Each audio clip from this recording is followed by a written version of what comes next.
Ya, pemirsa, pemerintah menetapkan biaya perjalanan ibadah haji tahun 2022 naik hampir 5 juta rupiah menjadi 39.800.000 rupiah per jemaahnya.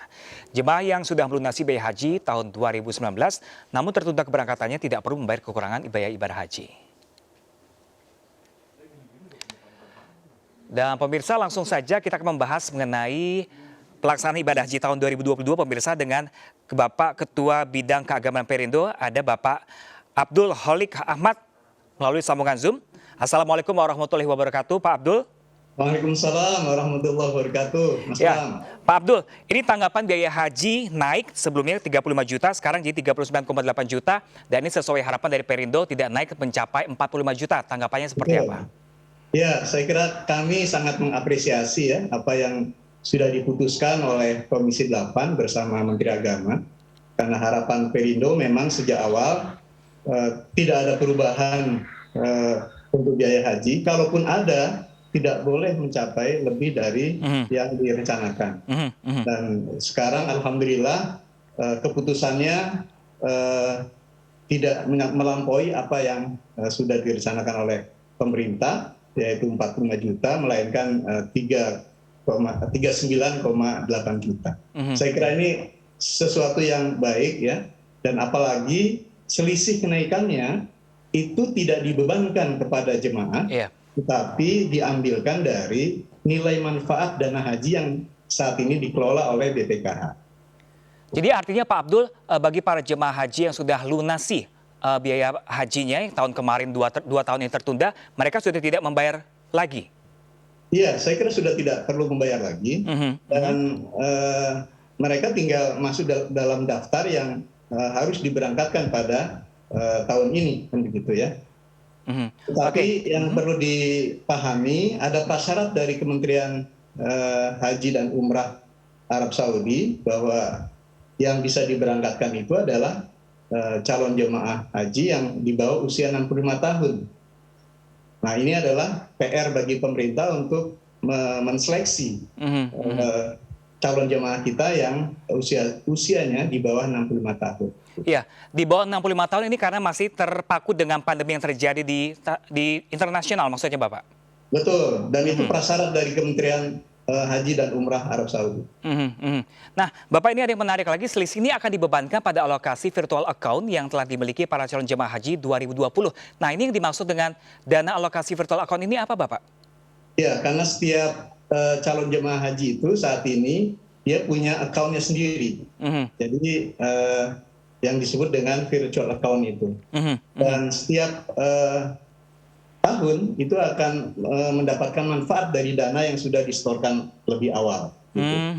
Jadi artinya semakin panjang orang menunggu, maka insya Allah semakin banyak juga nilai manfaat yang dia peroleh lewat virtual account ini.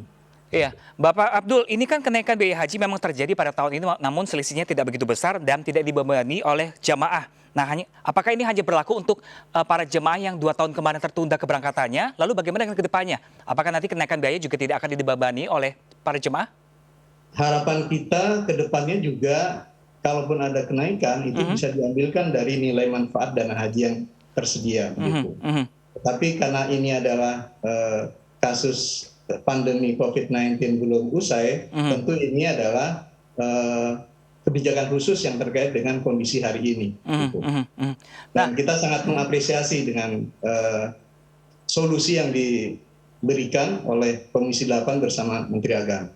Nah, tadi Bapak juga sempat mengatakan di bawah usia 65 tahun ini penerapannya seperti apa nanti Pak Abdul? Karena kan jika berdasarkan skala prioritas jemaah yang tadi Bapak bilang di bawah usia 65 tahun, nanti berarti makin banyak waiting list-nya dong Pak?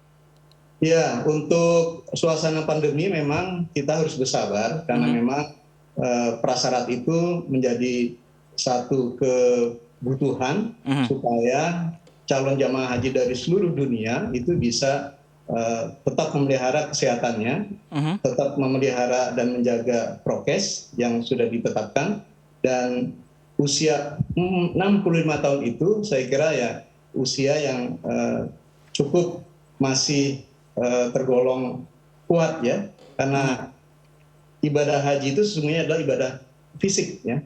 Jadi artinya kalau kesehatan fisiknya kurang memadai, maka kesempurnaan untuk melaksanakan ibadah haji juga akan berkurang begitu. Ya, Pak Abdul, ini terkait pengelolaan nilai manfaat dana haji yang pemerintah mengklaim bahwa ini setelah melebihi target 158 triliun rupiah.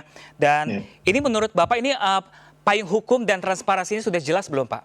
Agar mengurangi atau mengantisipasi adanya penyelewengan dana.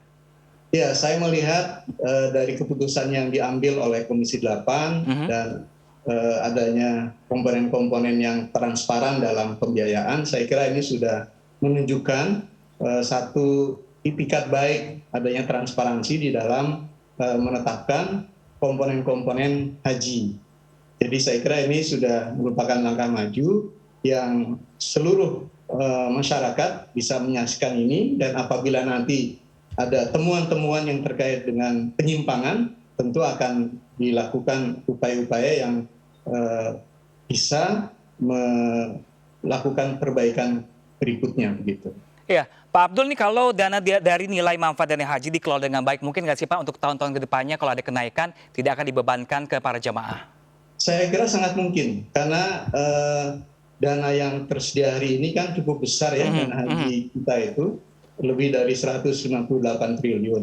Jadi kalau ini kemudian sebagiannya diproduktifkan oleh BPKH dan kemudian ada nilai manfaat yang besar, maka bukan mustahil setoran-setoran yang sudah dilakukan oleh calon jemaah dan kemudian harus dilunasi, proses pelunasannya bisa ditutup dari nilai manfaat dana haji itu. Nah Pak Abdul, ini kalau terkait kuota Pak Abdul, banyak pihak yang menilai pemerintah ini kurang cepat, kurang responsif melobi pemerintah Arab Saudi. Terbukti kuota yang kita dapat nih Pak jauh dari harapan, yakni sekitar 2.000 jemaah. Sementara negara tetangga kabarnya bisa mendapatkan jumlah kuota yang sesuai ekspektasi mereka. Benarkah demikian Pak Abdul? Saya kira kurang tepat juga ya, karena memang secara internasional pemerintah Arab Saudi hanya membuka kesempatan 1 juta jemaah haji tahun ini. Yang biasa normal itu adalah 2 juta. Jadi artinya bahwa kondisi hari ini memang sangat berbeda dengan kondisi di mana situasi normal, begitu. Dan kita berharap nanti ketika COVID-19 sudah melandai dan barangkali juga bisa hilang, maka kondisi normal akan kembali kita nikmati. Iya, Pak Abdul, terakhir Pak Abdul, mengingat pelaksanaan ibadah haji tertunda selama 2 tahun, nih catatan untuk persiapan teknis penyelenggaraan ibadah haji seperti apa Bapak di tahun ini? Ya, harapan kami tentu pemerintah bisa menyiapkan persiapan-persiapan teknis ini baik di dalam negeri maupun di Arab Saudi nanti, terutama yang terkait dengan 3 komponen utama ya. Jadi soal transportasi, soal akomodasi pemondokan, soal konsumsi catering jamaah baik untuk selama di Mekah maupun di Madinah, dan kemudian juga aspek yang lain yang tidak kalah pentingnya adalah aspek keamanan, aspek keselamatan, kenyamanan dan kesehatan dari calon jamaah haji itu sendiri. Sehingga dengan begitu maka ibadah haji yang mereka lakukan itu insya Allah akan mencapai derajat haji yang mabrur. Oke, baik, terima kasih banyak Pak Abdul Khalik Ahmad selaku Ketua Bidang Keagamaan Perindo. Semoga kita berharap juga di tengah pandemi para jemaah yang berangkat sehat dan pulang ke tanah air dengan kondisi yang sehat juga. Assalamualaikum warahmatullahi wabarakatuh. Waalaikumsalam warahmatullahi wabarakatuh.